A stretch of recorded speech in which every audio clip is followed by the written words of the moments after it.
Dans sa quête de sagesse millénaire, Hakoun continue son voyage, à travers les cultures du monde, glanant des leçons intemporelles, sur les mystères de la vie.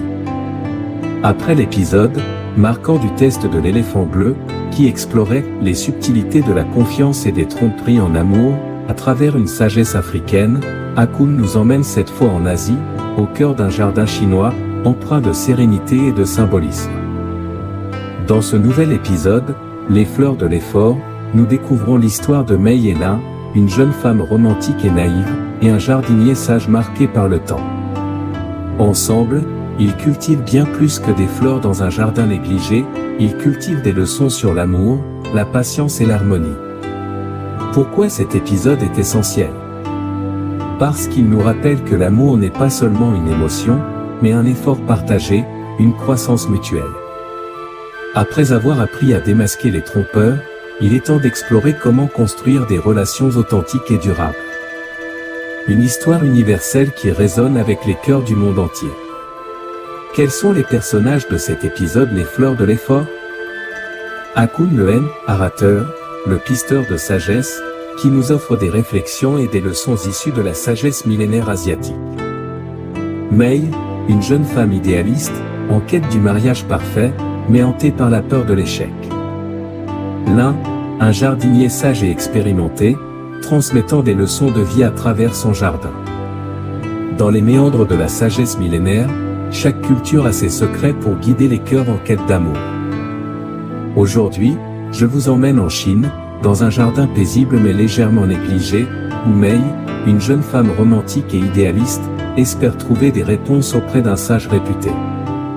Ce jardin deviendra le théâtre d'une transformation intérieure, où les fleurs de l'effort dévoileront leur vérité. Mei était issue d'une famille aisée. Son cœur débordait de rêves romantiques, mais elle portait en elle une peur viscérale, celle d'un mauvais mariage. Cette peur n'était pas née du hasard.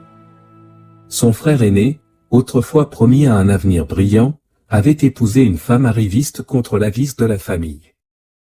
Lorsque cette dernière l'avait quitté pour un homme plus riche, il avait sombré dans la folie et vivait désormais comme un mendiant.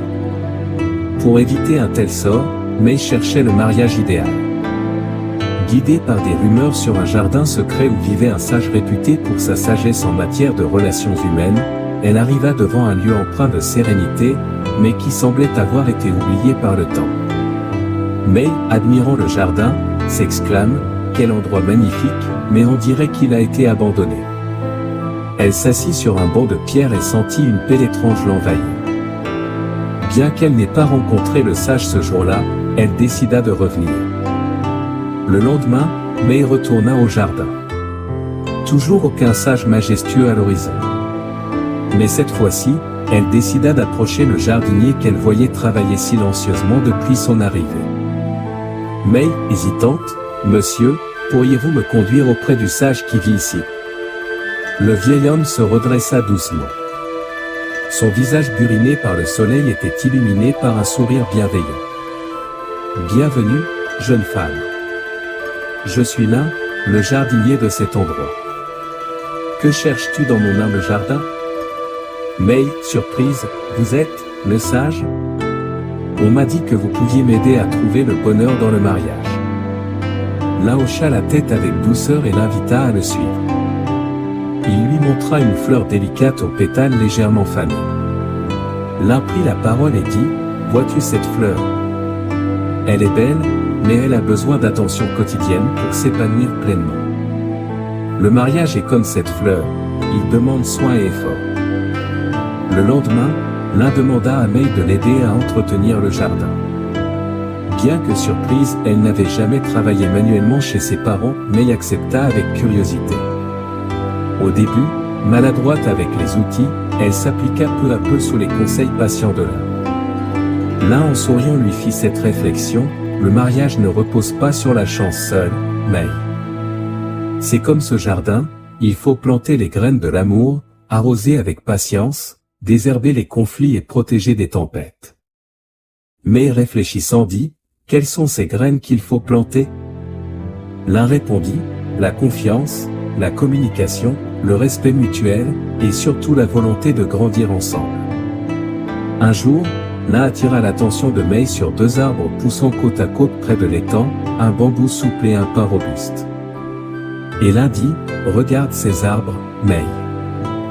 Ils sont différents dans leur nature, l'un est flexible et l'autre solide, mais ils coexistent en harmonie. Dans un mariage aussi, il faut accepter les différences de l'autre et apprendre à se soutenir mutuellement. » Après un long silence introspectif, Mei admit, « J'ai souvent voulu changer les autres pour qu'ils correspondent à mon idéal. Mais je comprends maintenant que ce n'est pas cela qui construit une relation épanouissante. » Quelques jours plus tard, Mei quitta le jardin. Transformée. Consciente de la priorité d'entretenir son jardin intérieur pour attirer le bon conjoint. Et surtout, apporter sa contribution, ses talents dans l'édification de son mariage comme les deux arbres du jardin, le bambou et le pin. Elle ne devait pas être une épouse assistée, mais au contraire une force très puissante mais subtile, dans son mariage.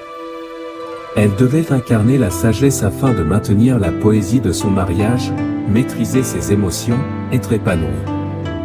Avant de franchir l'arche en pierre qui marquait la sortie du lieu sacré, elle se retourna une dernière fois vers l'un. Mei, avec gratitude s'exprima.